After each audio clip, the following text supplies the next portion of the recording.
columna y reconozco que me golpeó como lo preclaro, también lo drástico del juicio, ¿no? Y viendo un tuit del mismo Gonzalo, él decía, nos quedamos sin una generación en muchos de nuestros pueblos. Me dijo una antropóloga italiana en marzo. No me olvidé nunca de esa frase.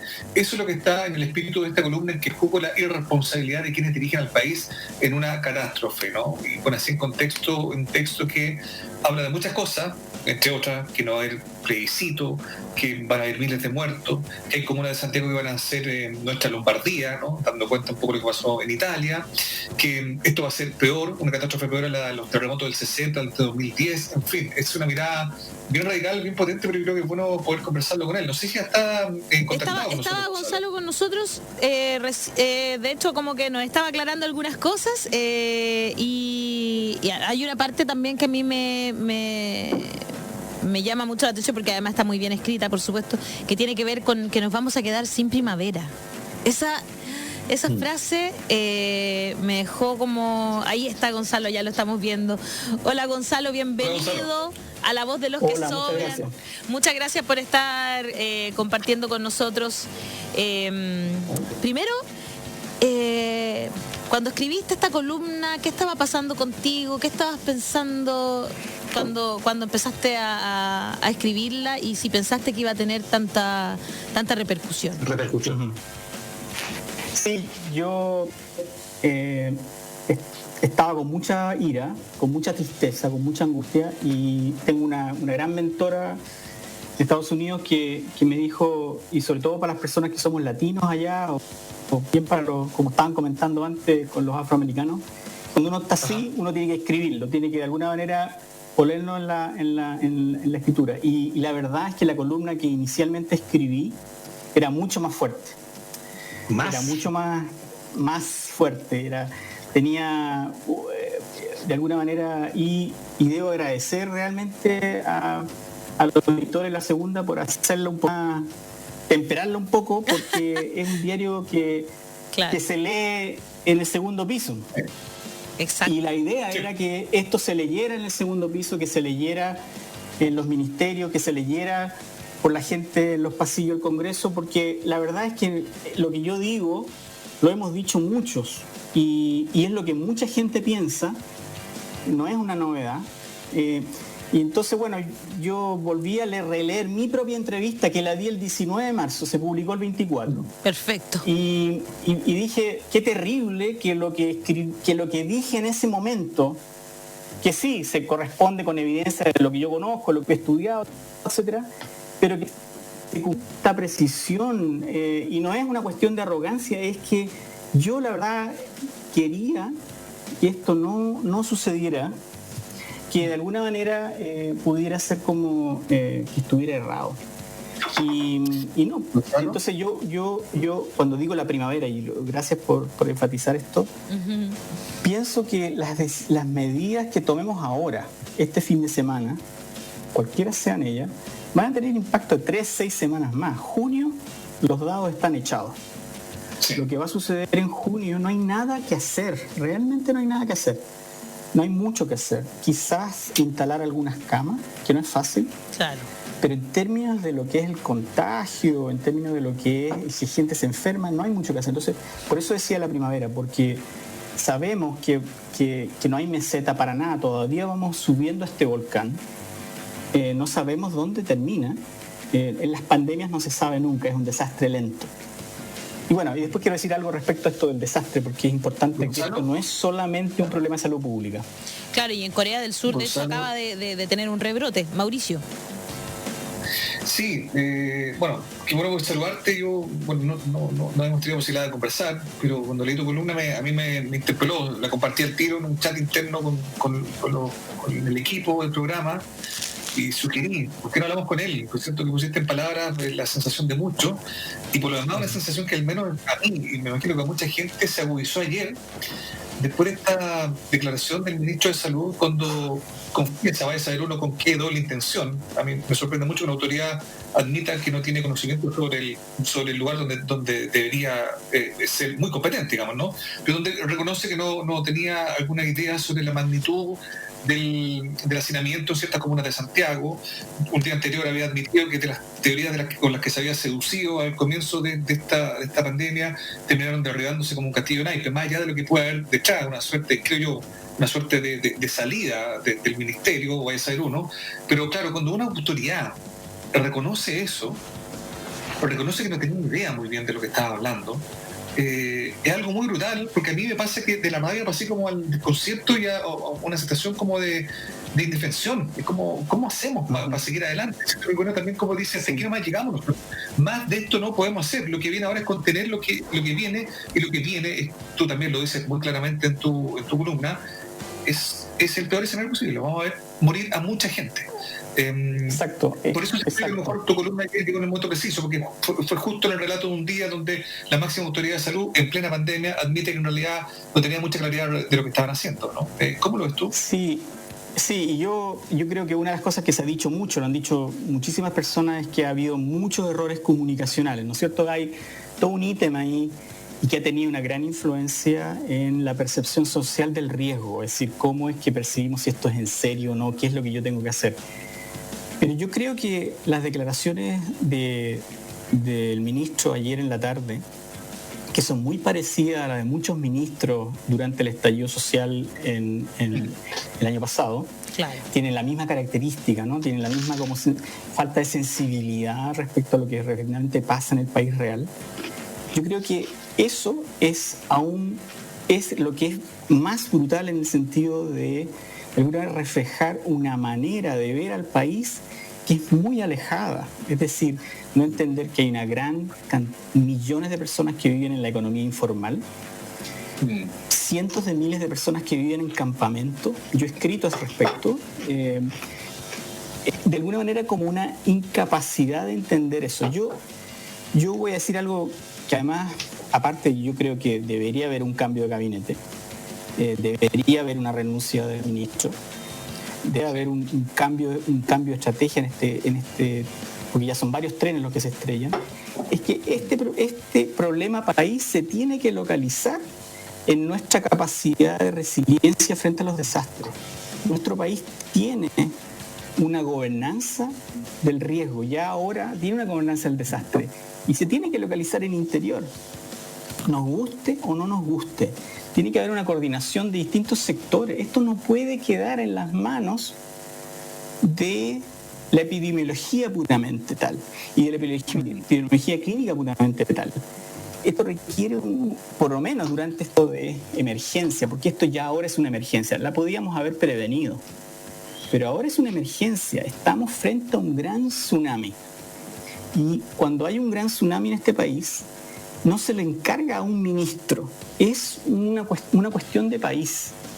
Entonces, quien sea nombrado en reemplazo de Manalich, yo creo que es un hecho que no vamos a tener este ministro en algunos días, se tiene que poder convocar a mucha más gente que sabe cómo hacer para poder levantarnos después de un desastre. Ahora, ¿qué hagamos después de la pospandemia? Y ahí por eso yo no sé si se dan cuenta, en la columna también le pego un palo a la oposición.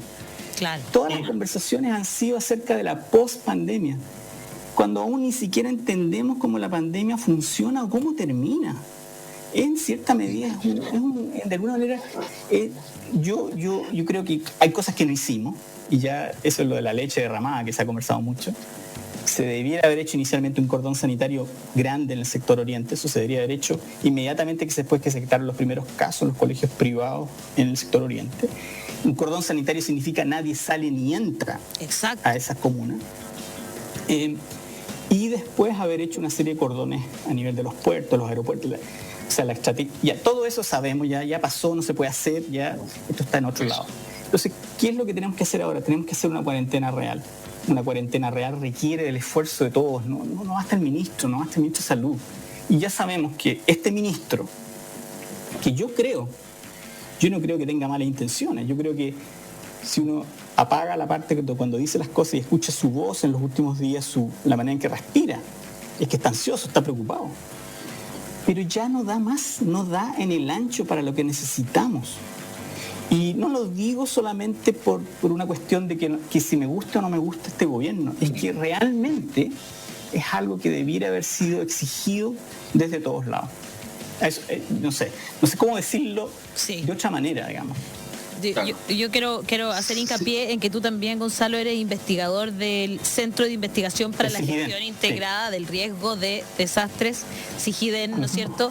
Porque eso es fundamental para entender siempre y desde el principio también, claro, tú y muchos otros expertos, digamos, desde distintos puntos de vista, dijeron que este era un desastre interseccional, digamos, que no se puede ver solo desde el punto de vista de la salud, también hay que mirarlo desde el punto de vista social, desde el punto de vista del Ministerio de la Mujer, desde el punto de vista del Ministerio de Educación. Todos los ámbitos. Todos los ámbitos de la vida están tocados con una cosa como esta, ¿no? O sea, nosotros en Chile hemos aprendido muchísimo, se han cometido muchos errores, pero hemos aprendido de los distintos grandes desastres que hemos tenido. No es perfecto, Claro. pero existe una serie de nomenclaturas, incluso la repartición de canastas de alimentos. Nosotros tenemos una manera de hacer eso a través de ONEMI, a través de la JUNAEV. Es decir, yo creo que existen estructuras que tienen que ver. O sea, tenemos una gran cantidad de investigadores en el área de desastres que de alguna manera pueden colaborar, pueden de alguna manera aunar esfuerzo. No podemos, yo digo en la columna, y es una provocación, partir de cero. Y partir de cero es decir, tenemos que asumir las pérdidas que vamos a tener. No vamos a poder evitar una serie de contagios, no vamos a poder evitar una serie de muertes, una generación, como yo digo. Tenemos que tratar de reducirlo, tenemos que hacer que el desastre no se transforme en una catástrofe para este país. Y bueno, eso, en eso tenemos experiencia. Ahora, una de las grandes diferencias de otras catástrofes que hemos tenido es que esto es nacional y global. No le podemos pedir ayuda a otro país. No pueden venir los aviones a otro lado, ¿no?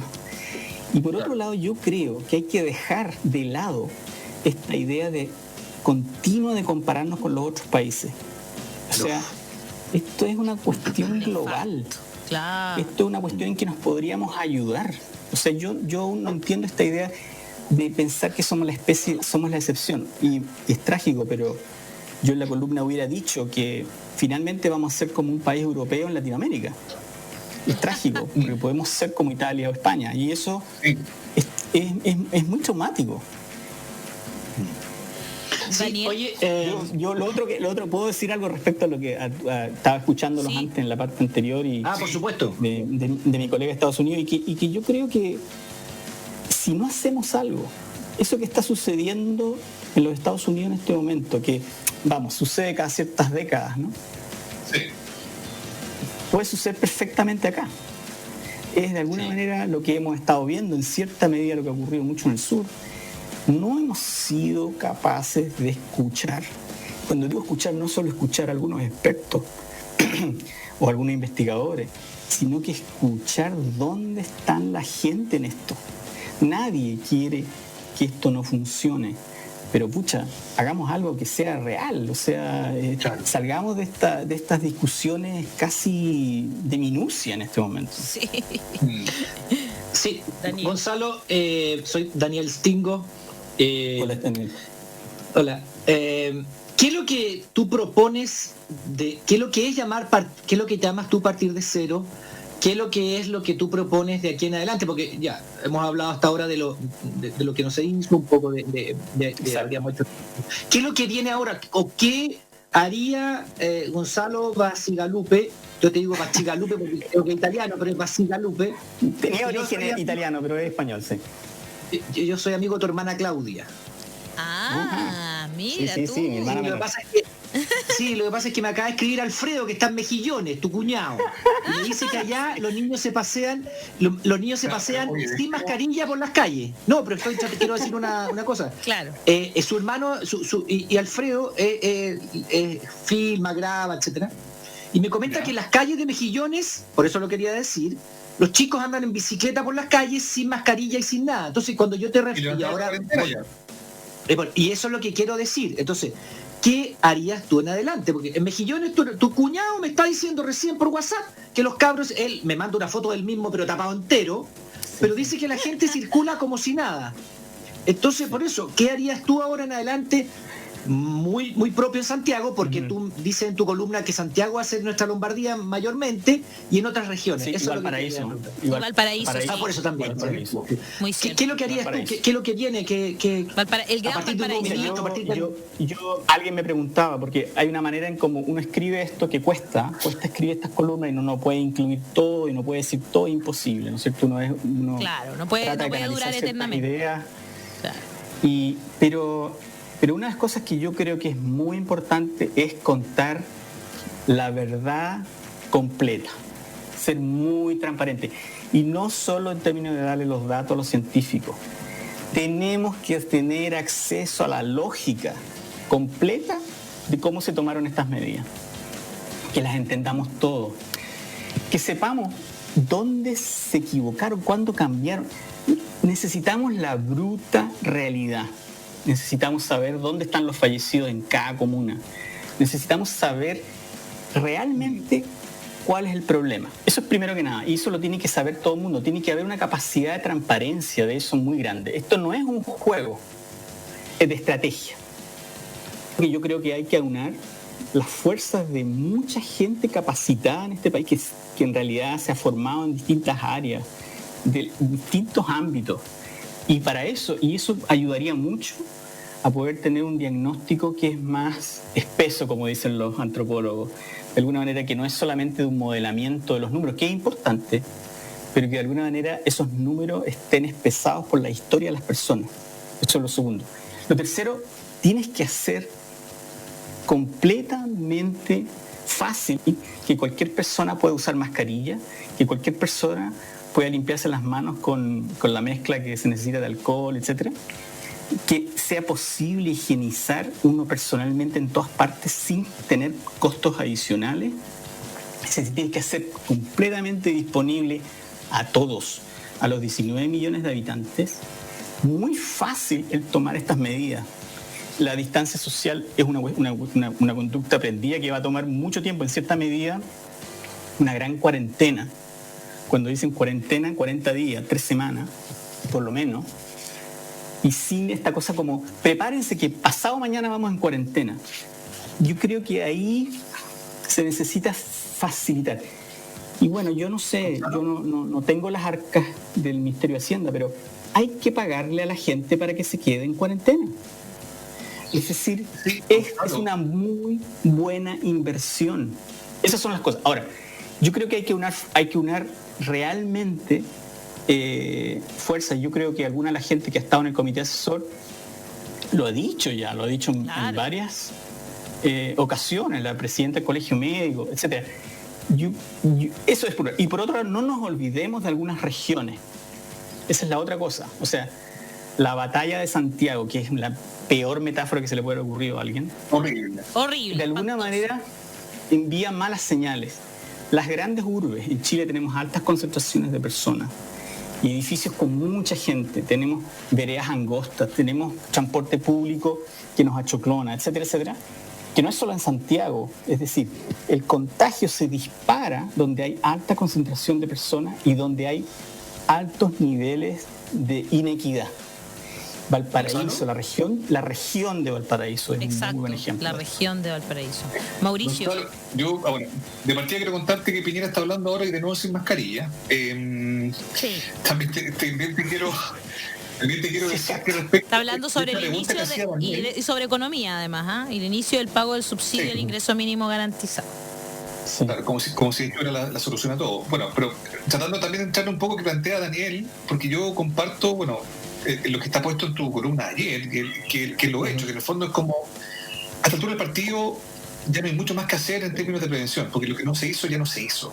El mismo ministro de Salud lo dijo hace algún día, dijo como el modelo sobre el que estamos trabajando ya no existe. Este es un escenario distinto. Es que no es tan así. Estoy citando... Hay un nivel de prevención que se tiene que hacer. La facilitación de uso de mascarillas, geles, higienización para todos los 17 millones, 18 millones de personas se puede hacer y sí es preventivo. O sea, poco menos que al lado de cada semáforo se ponga una cuestión con gel y las mascarillas repartirlas gratis. Y aunque se voten las mascarillas, pero la gente sienta que puede acceder a ellas, es una medida que yo creo que es preventiva y que se puede usar hasta el último día. Yo creo que tiene razón en eso, Claro, Gonzalo. hoy día valen 6 veces más de lo que costaban antes y no son gratuitas, digamos. Pero eso es lo que está diciendo Hay gente Gonzalo, que no había que tiene agua hacerlo de para fácil lavarse las acceso. Recordemos, 1,5 millones de chilenos que no tienen agua para lavarse las manos. Para terminar la idea, Dele nomás. me refiero a lo que se pudo haber hecho antes, que no se hizo discutir sobre las mascarillas. Yo, perdona lo cruel que voy a decir, pero lo encuentro irrelevante, ¿no? Porque ahora ese otro problema que tenemos, lo que está describiendo Gonzalo es estamos en un desastre que puede transformarse en una catástrofe. Sobre lo mismo, por ejemplo, fue entrevistado acá en la radio Michel Delerf, que ustedes saben, bueno, consultor en gestión de emergencia, y él decía, claro, entre otras cosas, que hay que, por ejemplo, incorporar a la ONEMI, que no ha sido incluida, digamos, en esta discusión, porque yo realmente lo que ¿Dónde entiendo... está la ONEMI? Es como Waldo. Exacto. Yo lo que entiendo es esto, podemos seguir discutiendo sobre si se consulta, si se escucha o no al colegio médico, si se escuchó o no a los epidemiólogos, si se escuchó a la comunidad científica. Yo creo que es medio redundante. Está claro que no se escuchó, está claro que la estrategia fracasó. Lo que viene ahora es una cuestión muy compleja. Se va a morir mucha gente. Empezamos a hablar en español. Dejémonos de tonteras, dejémonos de eufemismo. Se va a morir mucha gente. El sistema crítico en la salud pública privada ya colapsó. Lo sabemos todos, lo hemos visto todos los días. Llegan las ambulancias con los enfermos, están 2 horas porque no pueden entrar, porque no hay cama. Y la cama se libera cuando se muere una persona. Estamos hablando de eso, ¿no? Para dejarnos de hablar metafóricamente. Sí.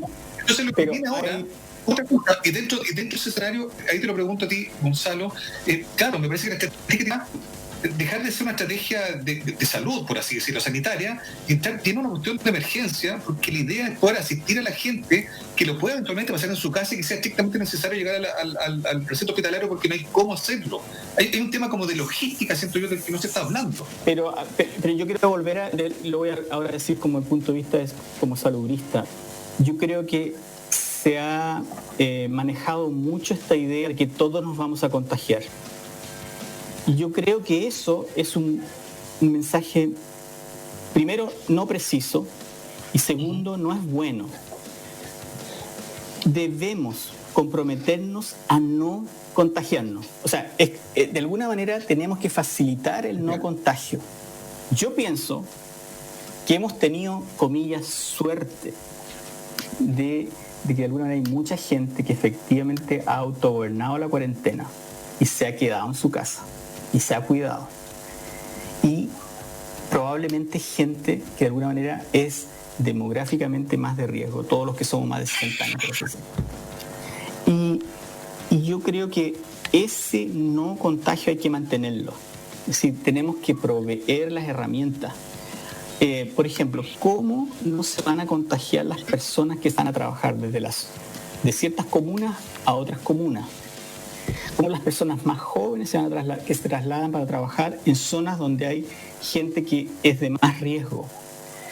Por otro lado, hay una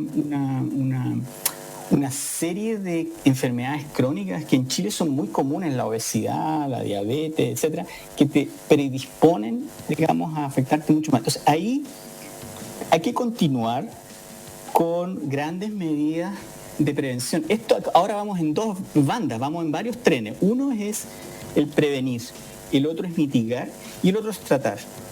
Y ahí, bueno, ya sabemos, el énfasis ha sido muy por el lado... yo creo que ahí lo atrapa un poco cuál es el background de Manalich. O sea, él estudió epidemiología clínica, dirigió una clínica. De alguna manera, ese es su expertise. Y de alguna manera su énfasis fue, de alguna manera, el tratar de reforzar la enfermedad, la atención terciaria, lo que en sí es complicado porque el crecimiento exponencial de las necesidades, con unos picos en los cuales se necesitan muchas más camas que las que podemos adicionar en estos días o meses, de alguna manera te atrapa. Ahora, ¿era necesario? Sí, por supuesto, pero de alguna manera necesitamos prestarle atención a esta prevención y a la atención primaria, porque lo otro que se nos viene encima es que hay mucha gente que no ha ido al doctor, que de alguna manera va a necesitar atención por cosas que no tienen nada que ver con esta pandemia y que se van a morir. Porque si de alguna manera, por ejemplo, yo tengo mi mamá que tiene 87 años, tiene una infección, tenemos que llevar a un doctor a su casa, hemos tenido la suerte y el privilegio de que pueda vivir en su departamento. Pero si necesitara una atención clínica rápida, un examen, eso no se va a poder hacer. Y eso estamos hablando de una familia que puede proveer ciertos recursos.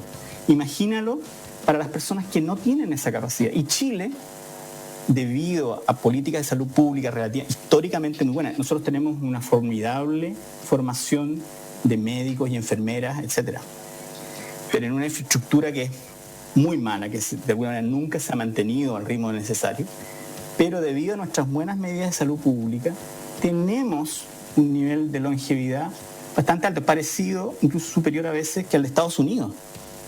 Entonces, yo creo que eso nos hace que, paradójicamente, podamos tener después riesgos mayores para esas personas.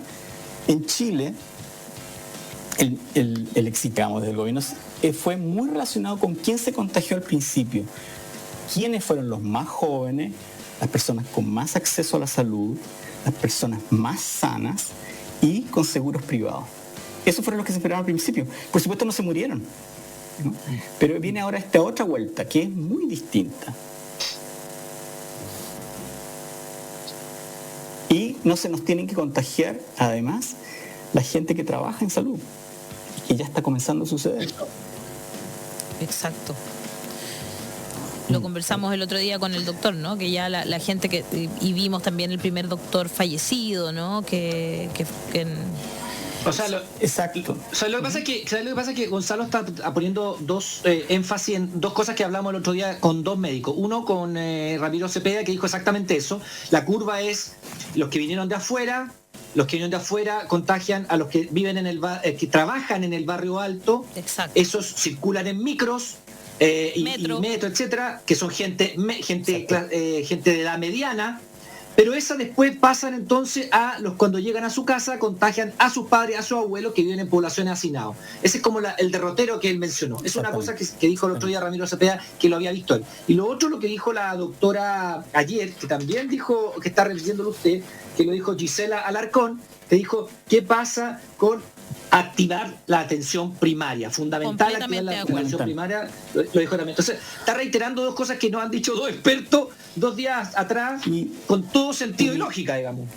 Exacto. Claro, por ejemplo, nosotros en Inglaterra, ¿no es cierto?, que inicialmente se partió con esta idea de la inmunidad de manada, y yo creo que es lo que de alguna manera se comunicó mucho desde el equipo del ministro, ¿no? Esa idea de que todos nos vamos a contagiar y que tenemos que hacerlo lento, y lo hacía con esta voz, ¿no? Y que tenemos que aplanar la curva, etcétera. Y empezaron a tratar de micromanejar, por así decirlo, el contagio, que obviamente falló, y que es lo que planteo en mi columna. De alguna manera, yo creo que el cambio, por ejemplo, que hubo en Inglaterra, de alguna manera está también permitido por un sólido sistema de salud primaria que existe en Inglaterra y en algunos otros países. Ahora, en nuestro país todo ha sido ahora dirigido, o sea, tenemos todo tipo de personal médico porque nos daban abasto trabajando en la cuestión del COVID. Y bueno, y ahí eso nos complica, digamos, y es que es lo que es parte de lo que viene. Ahora, a mí insisto en esta idea de intentar de alguna manera mirarlo esto como un desastre y dejarnos de eufemismos de alguna manera que tienen que ver con esta vocería diaria, que probablemente debe ser ahora, en la cual estamos pareciendo que podemos trabajar con estos números diarios. Ya no, y nuevamente, y lo insistió hace 2 días, dijo, solamente podemos pensar en los días. Es como, no sé, como... Que a mí me parece una cuestión irrisoria. Sabemos que esto hay que pensarlo en semanas. Y esa cultura de pensarlo en semanas, que es difícil, es la que hay que transmitir a todo nivel. Y eso no necesariamente ha ocurrido. A mí me ha defraudado además muchísimo el que la mayor parte de las discusiones en las últimas semanas, sabiendo lo que venía, han sido a través de la pospandemia. Una cosa, esto quiero decirte algo respecto a cómo se produjeron este flujo de contagio. hubieron varios otros focos de contagio desde las zonas periféricas hacia el resto de Santiago. Cuando se declaró el toque de queda, se produjeron grandes aglomeraciones, estamos haciendo un estudio al respecto, las grandes aglomeraciones afuera del metro y en las estaciones de bus, cuando nadie usaba mascarilla, ahí se pusieron. El llamado a vacunarse, que es un buen llamado, pero donde en general las personas se atienden a través de FONASA o el Sistema de Salud Pública, que se fueron a vacunar, y eran personas de riesgo que se fueron a vacunar. Y el fiasco de los permisos municipales. O sea, de alguna manera, y que se repite todavía hoy día con la comisaría virtual, no todo el mundo tiene acceso a las herramientas que estamos utilizando en este momento para poder hacer este programa. Exacto. Mucha gente no tiene computador, mucha gente no tiene 4G, y el acceso que tienen es muy limitado. Entonces, de alguna manera, generamos herramientas que solamente ayudan a los que menos necesitan esa ayuda, lamentablemente. Entonces, no es solamente un error comunicacional, es un error de estrategia. O sea, cuando a mí hace varios meses, no sé, ya después de un mes y medio, la ministra de Transporte dice, no sabíamos que esto iba a suceder. O sea, las personas son responsables, quieren llegar a su trabajo y se tuvieron que levantar temprano, pero justo el metro no empezaba a funcionar porque había habido toque que no lo pudieron pensar desde el Ministerio de Transporte, me parece impresionante. Oye, tenemos que despedirnos, se acaba el tiempo, chiquillos, tengo que lamentablemente despedirlos a todos y quiero partir por agradecerle a Gonzalo Bacigalupe, que sé que tiene una agenda muy apretada, haber estado con nosotros en La Voz de los que Sobran. Muchas gracias. Me pasó que muchas gracias. Como que hasta tu voz me calmó, Gonzalo. Te lo agradezco mucho. Sí. Estamos frente a un desastre, pero nuestro país, a pesar de las pérdidas, los desastres, hemos sido capaces de salir adelante y hay mucho expertise en eso. Gracias de verdad, porque ojalá que te escuchen, no solo a ti, sino a todos los expertos, que tenemos muchos y de mucha calidad en nuestro país, no lo olvidemos. Así que un abrazo gigante, tratemos de tener un buen fin de semana. Yo me voy ahora a la comuna voy a comprar unas cosas para llevar mañana a la comuna del Bosque, así que ahí les cuento. Atento a la columna del CIPER que viene. Ok, vamos a estar muy atentos entonces. Un abrazo, Gonzalo, muchas gracias por todo. Gracias. Mauricio, Daniel, nos encontramos el lunes a las 10 de la mañana. Que estén muy bien. Chao.